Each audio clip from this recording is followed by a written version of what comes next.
क़याम पाकिस्तान से कबल 1935 में अंग्रेज सरकार ने इलाके की अहमियत को मद्देनजर रखते हुए मीटर गेज ट्रेन का एक वसी जाल बिछा दिया था, जिसमें मीरपुर खास, कोट गुलाम डिग्री, टंडो खान, मोहम्मद झड्डो, नोकोट, नफीस नगर, टाली कंडरी, शादीपली, पथोरो ट्रेनों की आमद और रफ्त का निजाम चलाया गया था। मीटर गेज लाइन पर चलने वाली ट्रेनों से पाकिस्तान रेलवे को सालाना लाखों रुपए का ज़र मुबादला हासिल हुआ करता था, लेकिन पाकिस्तान रेलवे की अदम दिलचस्पी और नाअहली के सबब मीटर गेज लाइन को ब्रॉड गेज लाइन में अपग्रेड करने के बजाय 1996 में ट्रेनों की आमद रफ्त को मुकम्मल तौर पर बंद कर दिया गया, जिससे मज़कूरा शहरों के मुसाफिर सफरी सहूलत बल्कि पाकिस्तान रेलवे को ट्रेनों की आमद रफ्त से साबका दौर के एतबार से सालाना होने वाला लाखों रुपए के ज़र मुबादला से भी महरूम कर दिया गया। महकमा रेलवे मीरपुर खास की साल साल की मुज्जमाना गफलत और करप्शन की वजह से 8 से ज्यादा रेलवे स्टेशन और क्वार्टर्स खंडरात में तब्दील हो गए हैं, जबकि मुकामी अफराद ने माले गनीमत समझते हुए करोड़ों रुपए का कीमती स्क्रैप, खिड़की, दरवाजे और ईंटें तक चोरी कर लिए हैं।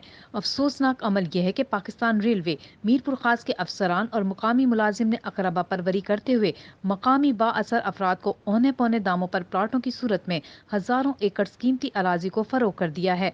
और मुकामी अफराद ने पुख्ता मकानात, दुकानें और भैंसों के बाड़े कायम कर लिए हैं।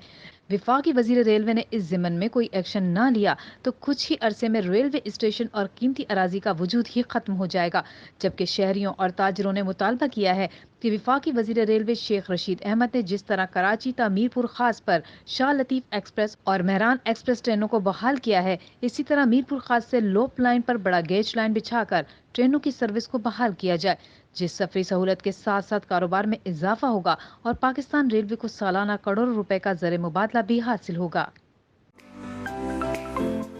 मज़ीद न्यूज़ देखने के लिए हमारे YouTube चैनल को सब्सक्राइब करें और बेल आइकन को क्लिक करें।